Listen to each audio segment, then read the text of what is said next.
нас о борьбе на станции ШИС, которая длилась с 2018 года.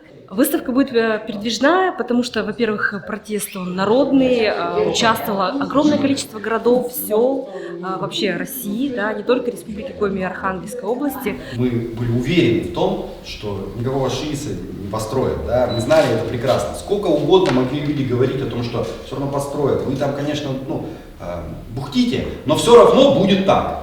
Не будет. И вот этот момент ШИС, это настолько уникальный, настолько показательный пример для истории России, когда люди, простые люди, даже не политики, сотворили просто сумасшедший переворот в России, да. А ШИС, он в истории, мы все в истории. Спасибо и низкий поклон каждому из вас за то, что вы сделали для Севера. Сейчас на станции ШИС идет рекультивация. Насколько я знаю, пару дней назад разобрали общежитие для чоповцев. Там находятся наши активисты, которые все это фиксируют, да, чтобы не было нарушений.